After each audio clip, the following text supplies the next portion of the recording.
gabadhayda waxaan hawada u marsiinaa hadday nooshahay ay imaqli inay isoo wacdo ila soo xiriirto hadday imaqlayna inta islaam ahoo maqasho oo ilaahay fartiintooda isoo gaarsiiyo marka hooyadeedaan ahay inay isoo wacdo ay ila soo xiriirto. hooyo waxay nooga timid Buulabarde gabar ayada ay dhashay oo cadow dheer oo qaangaara oo aan weli guursan ayaa ka maqan. gabadhaas deegaanka aadaa looga yaqiinay, gabar wax baratay, dhakhtar ah, caafimaad ka shaqaysa ay ahayd, laakiin sida loo waayay ayaa aad u xanuun badan. ka soo qaad walaashaa, ka soo qaad hooyada, eedada ama qof gabaraa dhashay oo saa oo kale ku maqan xanuunkeeda. muuqaalka sheergaray meelo badan gaarsiiyey. ilaahay si annaga uu noogu nabadgeliyo dadka dhibaatada haysata aan u danqanno. sheergaray muuqaalka, annagana subscribe-na dheh.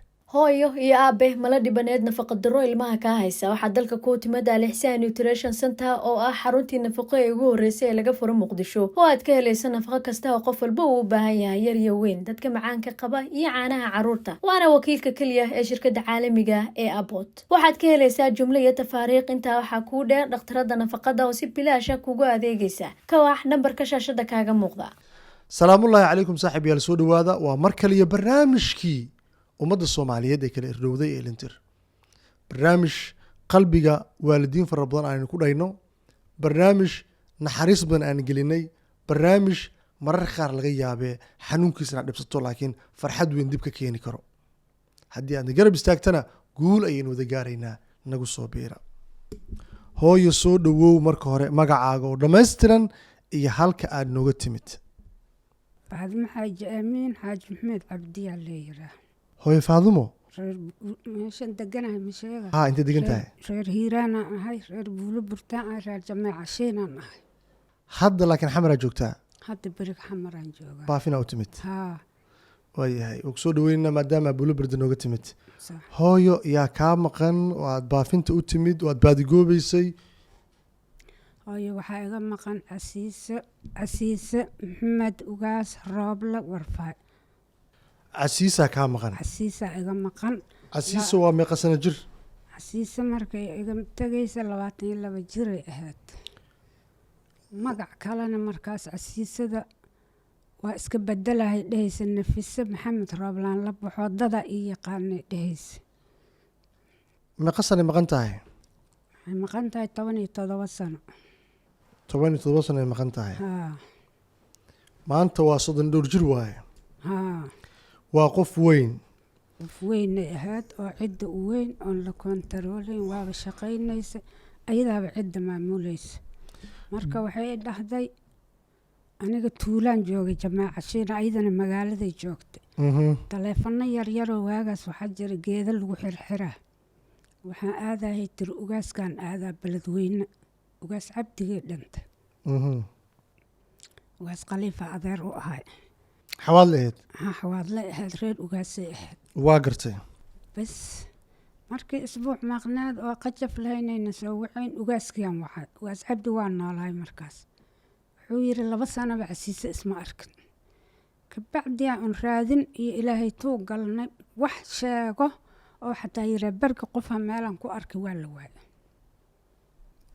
gabadhaada markii intaan la weyn ka hor 22 jir ayaa dhahday. haa ma guursatay oo caruur iyo wax ma lahayd? maya ma guursanin, masaraan aadahay dhihi jirtay.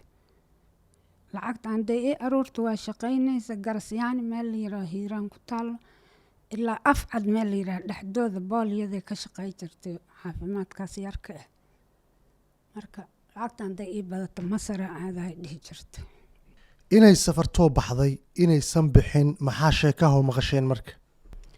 guriga leeba laga waayay moobeelkeeda miiskay saartay. gabar umulahaa guriga joogtay tiri waxaan tagaa beledweyne. aan tagaahay dhahde waana soo noqonaa. markaasay bixina ani waa isoo wacday. waxay tiri ugaas cabdiyaan aada beledweynaa aada waana soo noqona. ana axadaa imaanaha iri magaalada. axaddi waa imid waa jooga qof weyneed xagaa iska susuga. ugaaskayaan wacay ayad lambarkeedu waaba ka tagtay moogta. ugaas cabdiga lambarkiisaan raadi. wuxuu yidhi Casiise 2 sano maba arkinba. waayahay intaa kadib marka gabadhaada wax kale oo xoga amba sheekaa ilaa dadku way hadlayaan gabadhii meel hebelaa lagu arkay gabadhu sheekada noocaasay u socotay waxaasay samay rabtay waxaad maqasheen ma jiraan intaas waaba la waayba waa la wada baadi goobay maalinta khamiisay ahayd khamiista waxaa la aadi jiray halgan inta badan subaxaas khamiista halgan la aadayo cidaas xawaadlaa waxay ku khamiis way aadaan khamiistaas aab u dambaysayba wax xataa khamiistii baabuurta ay la raacdo waa la waay qof meel ku sheega maba la arkinba wax sawiro gabadhaada ka hays ma jiraan maya sawir mahay maba isi sawir jirinba sawirka ma jecleen waaba waayne mar horaan sawiradeeda raadinay marka taleefonkay ka tagtay lambarkeedii waa hayaa laakiin wax sawir kama hayno tilmaam gabadhaada say u ekeed gabartayda tilmaanteeda in badanaanba ani xuduudaha soomaalida ka raadima gabar dheer oo caday ahayd oon sankeeda aada u dheerayn hiiraan oo dhan waa laga yaqiina qof 22 sano ku gaarta wax ku baratay ka shaqaysay ahayd reer Buulabarde reer Buulabarde ahayd haddii gabadhaada hooyo ay nooshahay 17 sano waa muddo aada u fog maxaa fariina oo hawada u marsiin lahayd gabadhaada gabadhayda waxaan hawada u marsiinaa hadday nooshahay ay imaqli inay isoo wacdo ila soo xiriirto hadday imaqlayna inta islaamaha maqasho oo ilaahay fartiintooda isoo gaarsiiyo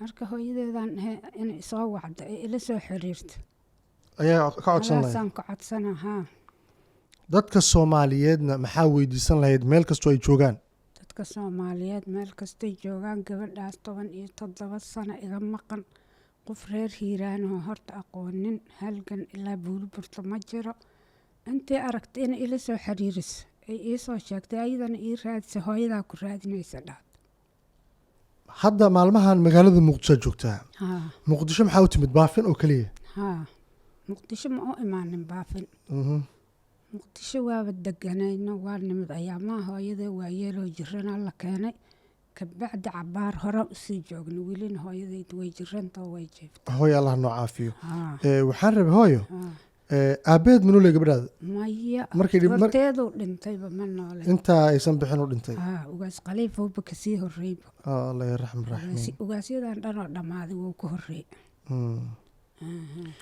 waayahay gabadhaada marka haddii qof xog ay ka hayso adaa lagu soo wacaa lambar bal noo sheegay lambar telefoon lambarka furahayga waxaa waaye furaha 5 waaye 22 haye 65 haye 53 lambarkaas adigaa wato anaa wato gacanta ku haysta waa kanaaba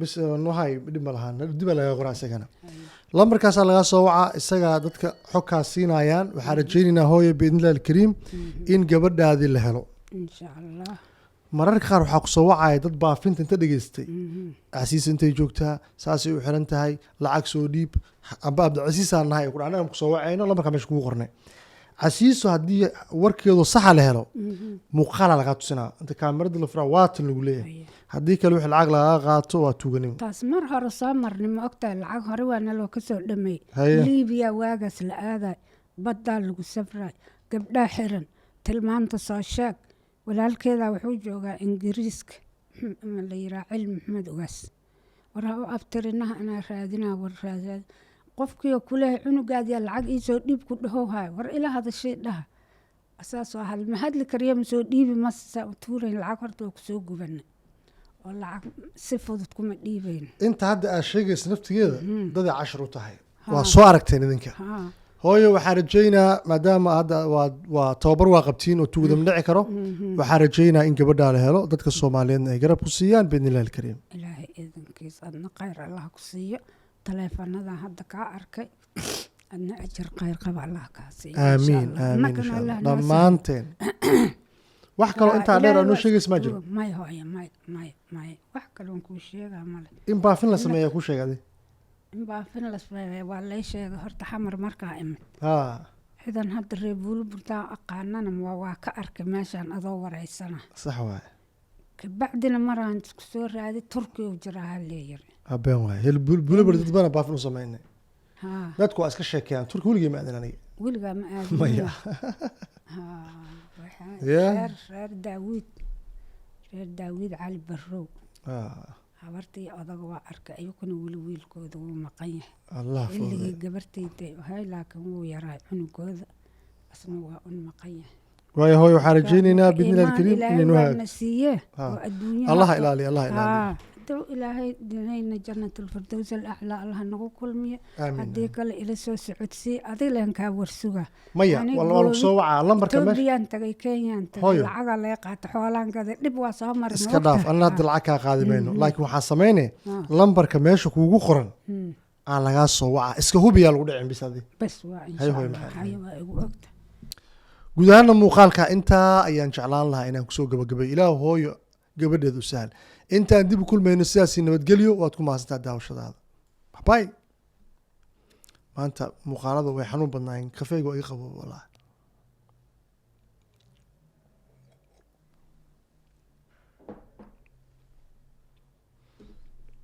qof ooyaayo waxma ku raabi kartaa qof murugsan no adoo murugsan xataa ma caabi kartid aniga horta xalaa baa idin sheegaa waxaa ahay dadka ku dareenka ah calasha waxaan kala jeedaa aniga marka horeete arrintaada shaqo kuma lihi laakiin miiga sheekaysay waa kiiska waa ku dhex jiraa wixii aan isku malaya inaan qayb ka ahay markaas ana qalbiga ay xunaa murug anoo sheekada la yaaban aad tu kale adal ii imaanee anoo tii la yaaban aadal tu kale ii imaanee laakiin marar qaar waxaan ku fakadaa farxada ay soo gasho maca salaama saxaabey